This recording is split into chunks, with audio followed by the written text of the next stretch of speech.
Hello friends, तो आपने पिछला वीडियो जो देखा लेक्चर नंबर 26 था। ठीक है, आई होप आप सभी ने इकोनॉमिक ग्रोथ का पहला पार्ट देखा। सो मैंने इकोनॉमिक ग्रोथ के उसमें थ्योरीज पढ़ाई थी, इकोनॉमिक ग्रोथ क्या होता है क्या नहीं होता है, वो मैंने आपको सारा उसमें पढ़ाया था। तो वो लेक्चर नंबर 26 था। आज का जो वीडियो है, जैसा कि मैंने आपको पिछले भी बोला, पिछले क्लास में बोला कि मैं आपको नियो क्लासिकल थ्योरीज पढ़ाऊंगा, तो ये आपके लिए लेक्चर नंबर 27 होगा। चलिए स्टार्ट करते हैं। सबसे पहला मॉडल आपके पास आता है सोलो मॉडल। ठीक है, सोलो मॉडल इंपॉर्टेंट है। अब सोलो मॉडल क्या है? ये मॉडल जो है, इसने हैरोल्ड डॉमर मॉडल को एक्चुअली एक्सपैंड किया हुआ है। हम पढ़ेंगे आगे, हम पढ़ेंगे हैरोल्ड डॉमर मॉडल जो है वो क्या बोलता है, लेकिन सबसे पहले हम सोलो मॉडल को पढ़ते हैं। ठीक है, चलिए अब इसमें याद क्या रखना है, आपको याद रखना है सोलो मॉडल में इसने क्या किया काम, इसने 3 थर्ड वेरिएबल यूज किया। किसको? टेक्नोलॉजी में। ठीक, टेक्नोलॉजी। और याद रखना है हैरोल्ड डॉमर में 2 ही वेरिएबल्स यूज होते थे। हैरोल्ड डॉमर मॉडल में कितने वेरिएबल्स पूछा जा सकता है आपको, कितने वेरिएबल्स यूज होते थे? 2।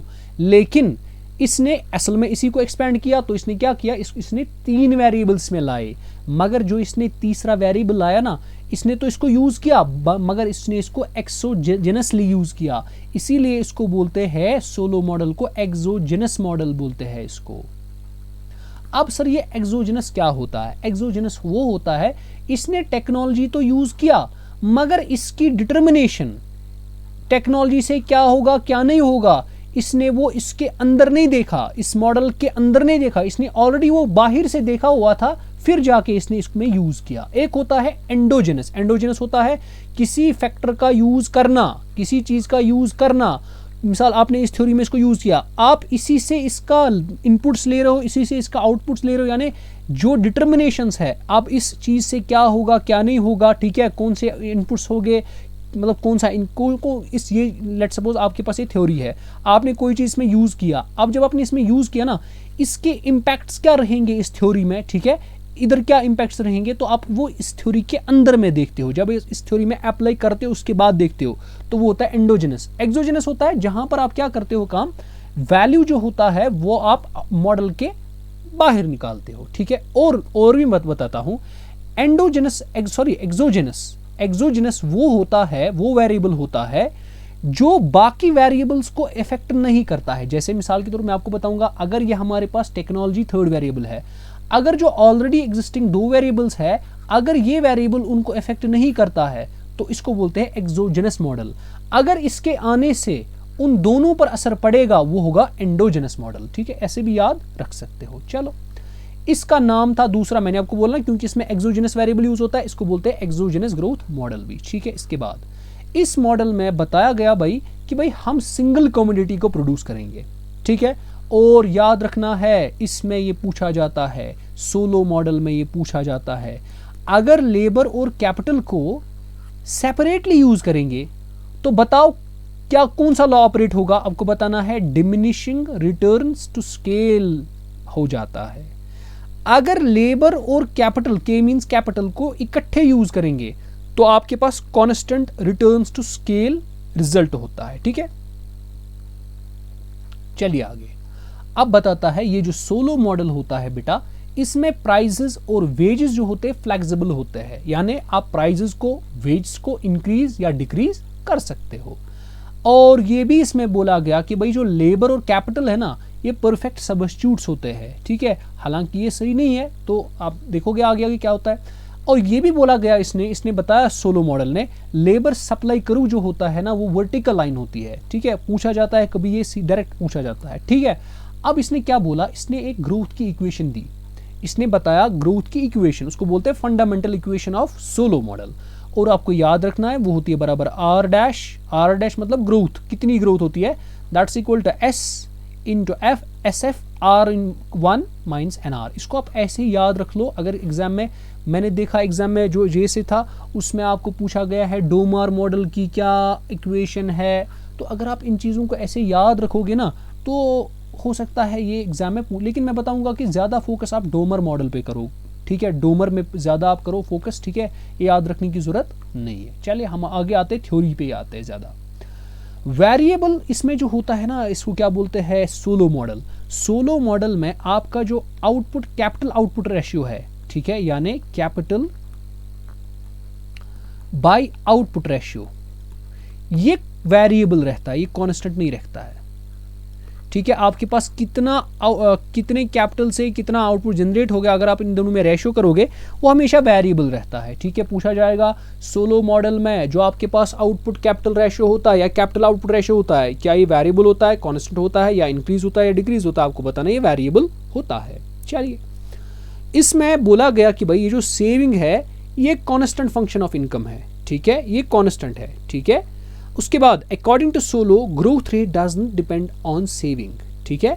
क्यों? क्योंकि सेविंग सेम ही रहती है। जब सेविंग आपके पास कांस्टेंट रहेगी, अब ग्रोथ रेट कहाँ पे डिपेंड करेगी उसके पास? इसका मतलब इसने ऑलरेडी बताया कि सेविंग जो है वो कांस्टेंट है। इसका मतलब जब सेविंग कांस्टेंट है, अब उसकी वजह से ग्रोथ रेट पर असर नहीं पड़ेगा। अब देखो, इसने एक और चीज़ बताया कि भाई टेक्निकल प्रोग्रेस, जब टेक्निकल प्रोग्रेस होती है उसकी वजह से प्रोडक्टिविटी में कोई असर नहीं पड़ता है, ठीक है, और ना ही एफिशिएंसी ऑफ लेबर में असर पड़ता है।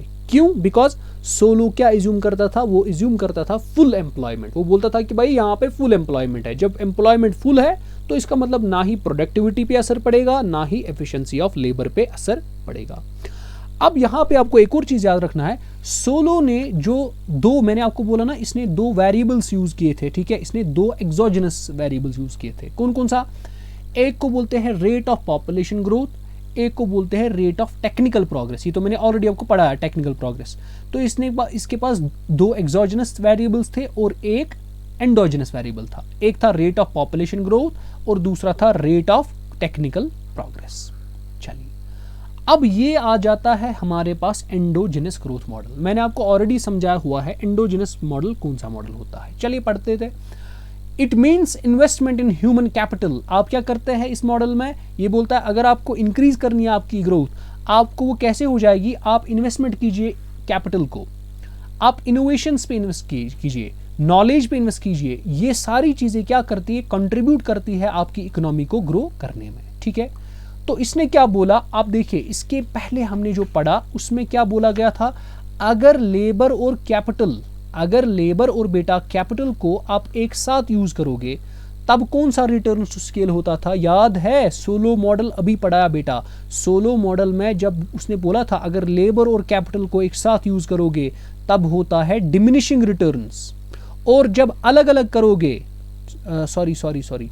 जब उसने बोला था कि भाई अगर आप लेबर और कैपिटल को इकट्ठे यूज करोगे, उस वक्त उसने बोला था, मुझे भूल गया, हाँ उसने बोला था लेबर और कैपिटल को जब उसने इकट्ठे यूज करना शुरू कर दिया था तो सोलो ने बताया था कि भाई तब आपके पास होगा कांस्टेंट रिटर्न टू स्केल। लेकिन इस मॉडल में इसने बताया अगर दोनों ने इकट्ठे काम किया तो इंक्रीजिंग रिटर्न टू स्केल होगा। अच्छा, कांस्टेंट रिटर्न्स कब होगा? इसने बताया कि भाई जब लेबर और कैपिटल अलग अलग यूज करेंगे तब कांस्टेंट रिटर्न टू स्केल होगा। और सोलो मॉडल में जब लेबर और कैपिटल अलग अलग यूज होते थे तब डिमिनिशिंग हो जाता था, डिमिनिशिंग रिटर्न टू स्केल होता था, यानी डिक्रीज हो जाता था, ठीक है। चलिए आगे चलते हैं। इसके बाद मैंने आपको ऑलरेडी बताया जॉन रॉबिन्सन, ठीक है। तो जॉन रॉबिन्सन उतना इंपॉर्टेंट नहीं है, तो हम क्या कर सकते हैं काम, ठीक है, आपका टाइम बचाने के लिए हम इसको स्किप कर देंगे, उतना इंपॉर्टेंट नहीं है, ठीक है। मैंने आपको पहले ही बताया जॉन रॉबिन्सन मॉडल उतना इंपॉर्टेंट नहीं है। अगर आप इसको छोड़ना चाहते हैं आप छोड़ सकते हैं, कोई मसला नहीं है। बट अगर कोई बंदा पढ़ना चाहता है तो मैं उसको ये नोट्स प्रोवाइड कर लूँगा, वो इन नोट्स से कवर इसको हो जाएगा, ठीक है। चलिए, अच्छा जी, एक चीज़ यहाँ पे याद रखो जॉन रॉबिन्सन में, बस golden age condition delta K by K is equal to delta L by L, यानी rate of change of capital is equal to rate of change of labour. तो ये आपको याद रखना हो सकता है इस पे डायरेक्टली कभी कभार डायरेक्ट सवाल आ जाता है, तो ये चीज़ आपको याद रहनी चाहिए। Rate of change of capital जो होता है ये किस मॉडल में बताया गया? इसको बोलते हैं गोल्डन एज कंडीशन, ठीक है। Rate of change of capital is equal to rate of change of labour, ठीक है। इसको क्या बोलते हैं? गोल्डन एज कंडीशन, ठीक है। चलिए, उसके बाद आ जाते हैं हम नेक्स्ट मॉडल पे। हमारा मॉडल इसके बाद आ जाता है, अच्छा ये चीज याद रख लो, ये चीज रॉबिन्सन का जो मॉडल है ये एप्लीकेबल होता है पुअर कैपिटल इनकम में, जिस इकोनॉमी में कैपिटल कम हो, ये तब लगता है। लेकिन हैरोल्ड डॉमर मॉडल जो आपको पढ़ना है, जो बहुत ही इंपॉर्टेंट है, वो तब लगता है, तब एप्लीकेबल है जहां पर आपकी कैपिटल क्या है, ज्यादा है। ठीक है, चलिए इसके बाद आ जाते हैं, अच्छा जी चलिए अब आ जाते हैं मीड मॉडल। मैंने ये भी बोला ये आपके पास उतना इंपॉर्टेंट नहीं है, इसको छोड़ ही देते हैं। ठीक है, चलिए इसके बाद आते हैं ग्रोथ रेट ऑफ इनकम। देखो आपके पास जो ग्रोथ होती है ना इनकम की, इनकम में वो तीन चीजों पे डिपेंड करता है। एक, आपके पास कैपिटल कितना प्रोड्यूस हो रहा है, आप कितना सेव कर रहे हो, आपकी टेक्नोलॉजी की लेवल क्या है, उस हिसाब से आपकी जो इनकम है वो ग्रो करती है। अब देखो, अब इनकम तो ग्रो करती है, लेकिन अब यहां पे एक कंडीशन है स्टडी ग्रोथ। आपको ग्रोथ करनी है एट अ स्टडी रेट। तो वो कैसे होती है, उसमें उसके लिए कंडीशन क्या है, उसके लिए दो कंडीशंस है। एक कंडीशन है भाई आपके पास जो फैक्टर्स ऑफ प्रोडक्शन है वो परफेक्ट सब्स्टिट्यूट होने चाहिए, एंड जो टेक्निकल प्रोग्रेस है वो आपका कांस्टेंट रहना चाहिए। ठीक है, चलिए अब आते हैं सबसे इंपॉर्टेंट टॉपिक, ठीक है, जिस पे बहुत सारे जेएसए में क्वेश्चंस पूछे गए थे, उसका नाम है हैरोल्ड डॉमर ग्रोथ मॉडल। सबसे पहले एक डायरेक्ट क्वेश्चन पूछा गया था, एक डायरेक्ट क्वेश्चन पूछा गया था किसमें, जेएसए में। बताओ हैरोल्ड डॉमर ग्रोथ मॉडल किस एनालिसिस पे बेस्ड है, उसको डायरेक्ट देना था आपको answer, Keynesian saving investment analysis. देखो बिल्कुल इजी सवाल है, यहाँ पे मैंने इसी को कवर किया है। ठीक है, ये बिल्कुल जेएसए में अगर आप पेपर उठाओगे ना, वहाँ पे डायरेक्ट सवाल दिया था कि बताओ भाई हैरोल्ड डॉमर ग्रोथ मॉडल जो है वो किस थ्योरी पे बेस्ड था, किस एनालिसिस पे बेस्ड था, उसने किसको बेस बनाया था, उसने केनीजियन सेविंग इन्वेस्टमेंट एनालिसिस को बेस बनाकर ये मॉडल बनाया था। चलिए इस मॉडल के हिसाब से कैपिटल जो है ना, इसने बोला इस डॉमर मॉडल ग्रोथ के हिसाब से कैपिटल जो है ना ये सबसे क्रूशियल फैक्टर होता है जो इकोनॉमिक ग्रोथ को डिसाइड करता है। चलिए तो इसका मतलब हैरोल्ड डॉमर ग्रोथ मॉडल जो है बेटा, ये कंसंट्रेट करता है आपका study on possibility of study growth. ये बताता है आपको, ये सिखाता है इस मॉडल में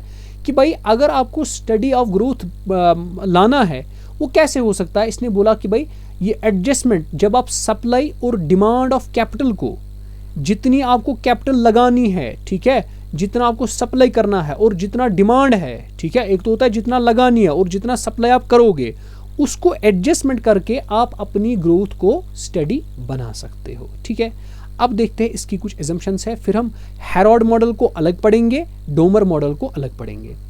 सबसे पहली एजम्पशन, ये एज्यूम करता था कि भाई इकोनॉमी में फुल एम्प्लॉयमेंट है। नेक्स्ट एजम्पशन, भाई इकोनॉमी में आपके पास कोई भी गवर्नमेंट का जो इंटरवेंशन है, कोई भी गवर्नमेंट इंटरवीन इसमें नहीं करती है। देन आपके पास तीसरा जो है, ये बिलीव करता था, एज्यूम करता था कि भाई जो इकोनॉमी है ये हैरोल्ड डॉमर ग्रोथ मॉडल जो है ना, ये उसके लिए वैलिड है जहां पर इकोनॉमी क्लोज्ड हो। ठीक है, क्लोज्ड इकोनॉमी। एंड देन उसके बाद आपके पास आता है, यहां पे इसने एक और आपने बताया, law of constant returns operates. क्यों? क्योंकि यहां पे कैपिटल आउटपुट रेशियो फिक्स। इससे पहले हमने पढ़ा कि भाई कैपिटल आउट, अब आप मुझे कमेंट सेक्शन में बताओ, आपने लेक्चर नंबर 1 भी देखा और इधर तक भी देखा लेक्चर, अब मैं देखता हूं आपने कितना कोप अप किया है। बताओ कौन सा मॉडल ऐसा है जिसमें आपका कैपिटल आउटपुट वेरिएबल है। ठीक है, आपको पिछले मॉडल्स अभी याद है ना, मैंने उधर पढ़ाया। ठीक है, अब चले कर लेते हैं हैरोल्ड मॉडल को स्टार्ट। सबसे पहले बेटा, ठीक है, आपको ये याद रखना है कि सर क्या याद रखे और क्या नहीं याद रखे। ठीक है, देखिए बेटा, आपको बेटा ये याद रखना पड़ेगा कि भाई सबसे पहले हैरोल्ड ने क्यों मॉडल बनाया। ठीक है, हैरोल्ड ने क्यों मॉडल बनाया, देखो इसने क्या देखा। सबसे पहला क्वेश्चन इसके मन में आ गया, भाई हम स्टडी ग्रोथ को कैसे अचीव करें, क्योंकि देखो हैरोल्ड डॉमर मॉडल मैंने आपको अभी पढ़ाया, अभी मैंने बताया ना, इसमें जो कैपिटल आउटपुट रेशियो होता है वो फिक्स होता है। अब इसके मन में सवाल आ गया हैरोल्ड के मन में कि भाई study growth rate, study growth को मेंटेन करने में, अचीव करने में हम अगर आपके पास fixed output capital output ratio, हम इसको कैसे अचीव करें स्टडी ग्रोथ को। फिर अगर स्टडी ग्रोथ अचीव हुई, फिर उसको कैसे मेंटेन करेंगे। फिर आपके पास जो नेचुरल फैक्टर्स है वो कैसे सीलिंग्स डालते हैं ऑन द ग्रोथ रेट, यानी वो कैसे ग्रोथ रेट पर मैक्सिमम लिमिट्स लगाते हैं, ठीक है, यानी नेचुरल फैक्टर जो होते हैं। तो वो सारी चीज़ों को सॉल्व करने के लिए हेरोड जो था इसने एक मॉडल लगाया, इसने 3 कॉन्सेप्ट्स को बताया। कौन कौन से कॉन्सेप्ट्स यूज किए इसने? एक इसने बताया एक्चुअल ग्रोथ रेट, एक इसने बताया वारंटेड ग्रोथ रेट, एक इसने बताया natural growth rate. Actual growth rate होता है भाई सारी ग्रोथ रेट, ठीक है, एक्चुअल होती है जो होती है एक्चुअली में, ठीक है, ये होती है एक्चुअल ग्रोथ रेट होती है भाई, आपके पास कितनी ग्रोथ होती है एक्चुअली में, ये वो है। वारंटेड होती है भाई आप कितनी वारंटी का कर सकते हो, यानी वारंटेड होता है कि भाई आपकी फुल कैपेसिटी, जब आप रिसोर्सेज को, जब आप इकोनॉमी को फुल कैपेसिटी पे वर्क करवाओगे, फुल कैपेसिटी पे जब आप अपनी इकोनॉमी को वर्क करवाओगे, वहां पर आपकी जो रेट होगी, ग्रोथ रेट होगी, उसको बोलते हैं हम वारंटेड ग्रोथ रेट। एक होता है नेचुरल ग्रोथ रेट। देखो फिर आपको पता है नेचुरल फैक्टर्स भी यहाँ पे पार्टिसिपेट करेंगे, आपके रोल करेंगे, ठीक है।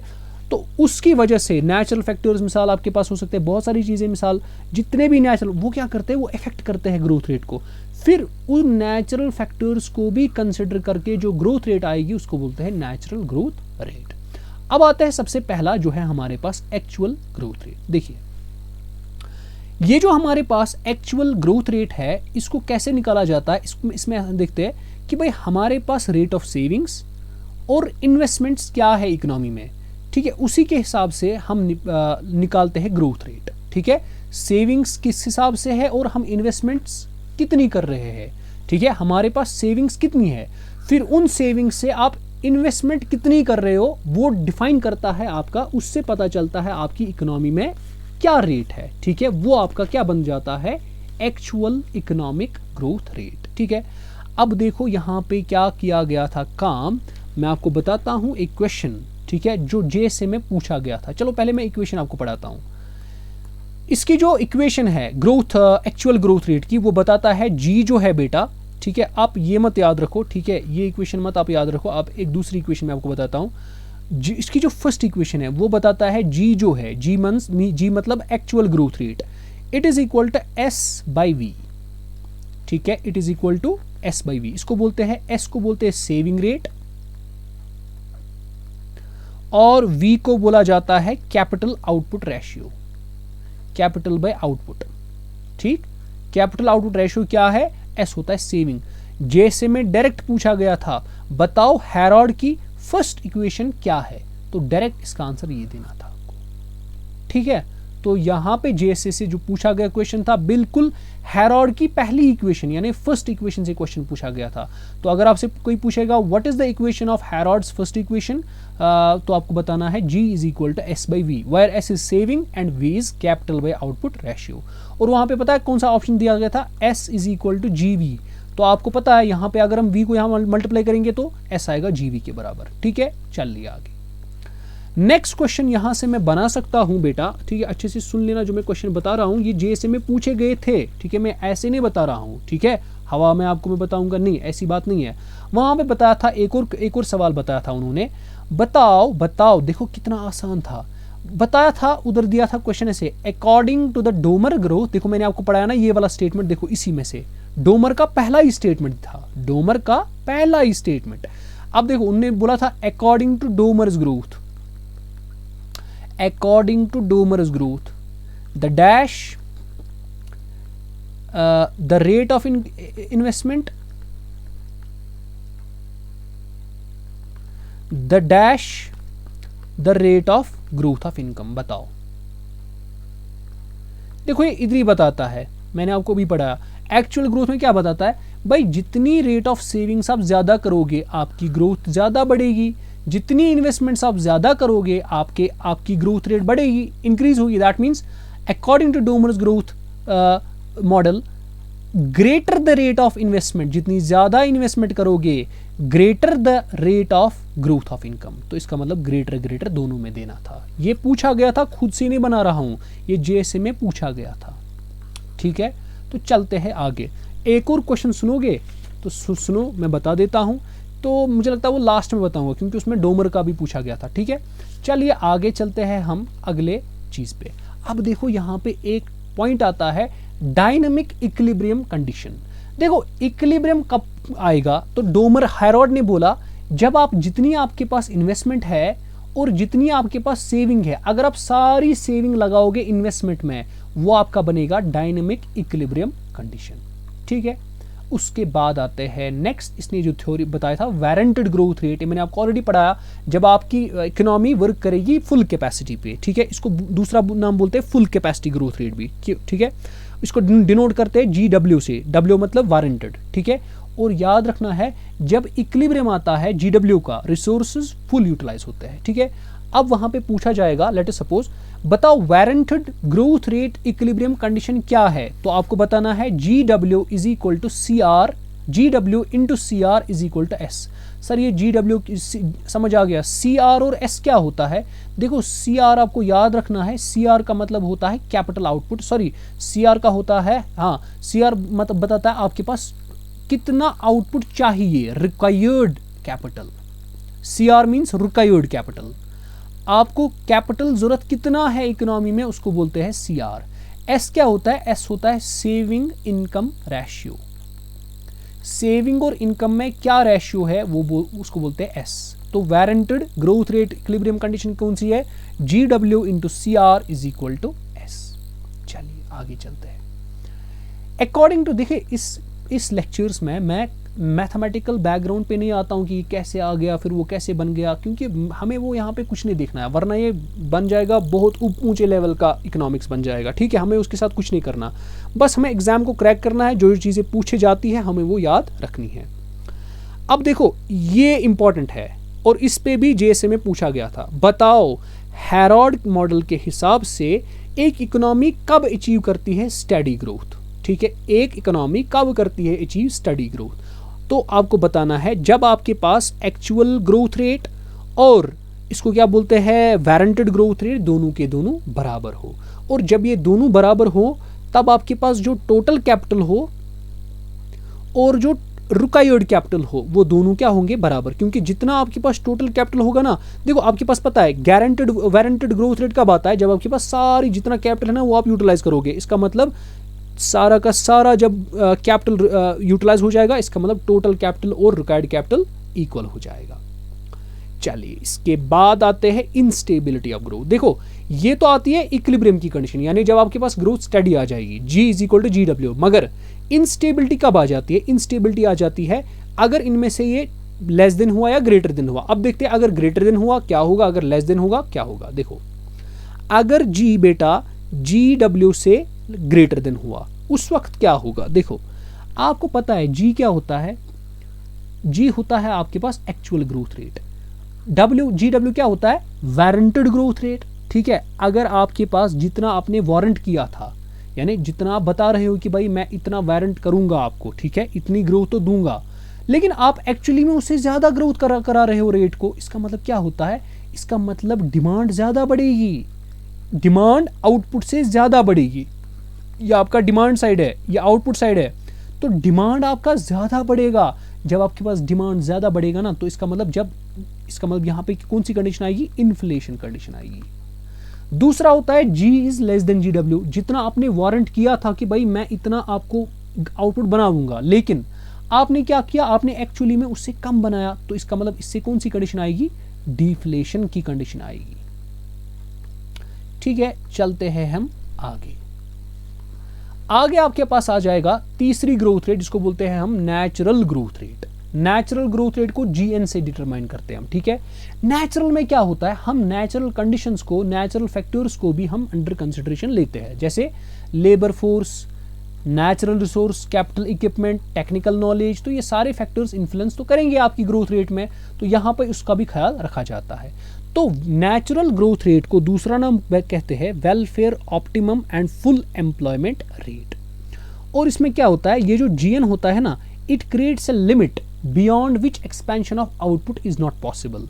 तो इसमें क्या होता है, ये जो GN है, यानी जिसमें आपको बोलते हैं नेचुरल ग्रोथ रेट, ये ग्रोथ रेट पर, ये जो एक्चुअल ग्रोथ रेट है, इस पर एक लिमिट लगाता है, जिसके अबव वो ग्रोथ रेट नहीं जा सकता है। उस लिमिट को बोलते हैं फुल एम्प्लॉयमेंट सीलिंग, यानी इसके बाद आप और अपनी रेट को इंक्रीज नहीं कर सकते हो। ठीक है, चलिए इसके बाद आपको ये भी याद रखना है कि भाई GN जो होता है, ये जो नेचुरल ग्रोथ है, ठीक है, नेचुरल ग्रोथ रेट जो होता है, ये कब आपके पास मैक्सिमम होता है? ये तब मैक्सिमम होगा जब आपके पास ग्रोथ जो है, ठीक है, जो इकोनॉमी अचीव करती है वो सारी अचीव होगी, ठीक है, जो भी उसके पास नेचुरल रिसोर्सेज होंगे, ठीक है। अब आता है एक इक्विलिब्रियम कंडीशन, उसको बोलते हैं नाइफ एज इक्विलिब्रियम, और इस पे भी क्वेश्चन पूछा गया था। नाइफ एज इक्विलिब्रियम क्या होता है? उसको बोलते हैं जब actual growth rate, warranted growth rate और नेचुरल ग्रोथ रेट जब ये तीनों के तीनों बराबर होते हैं ना, तो हम बोलते हैं नाइफ एज इक्विलिब्रियम आ गया, ठीक है। इसके बाद अब क्या होगा अगर GN बड़ा होगा वारंटेड से, यानी नेचुरल ग्रोथ रेट होगा वारंटेड से ज़्यादा। इसका मतलब क्या होता है? इसका मतलब ये होगा कि एम्प्लॉयमेंट जो है ना वो बढ़ेगा, ठीक, एम्प्लॉयमेंट बढ़ेगा। और मैंने आपको ऑलरेडी पढ़ाया कि इससे क्या होगा, इन्फ्लेशन होगा। अब क्या होगा जब GN लेस देन होगा इससे, तो इसका मतलब क्या होगा, कैपिटल जो है ना वो बढ़ जाएगा और लेबर जो है ना वो शॉर्टेज हो जाएगी उसकी, ठीक है। और इससे कैपिटल जो है आइडल बनेगी। जब आपके पास शॉर्टेज ऑफ लेबर है तो जब कैपिटल आइडल बनेगी तो आपके पास आउटपुट्स डिक्रीज होंगे, एम्प्लॉयमेंट और इनकम भी डिक्रीज हो जाएगी। और इस सिचुएशन में जब आपके पास GN लेस देन होगा GW, उससे डिफ्लेशन क्रिएट होती है। अब आता है आपका इसके बाद जिसको बोलते हैं आप डोमर्स मॉडल।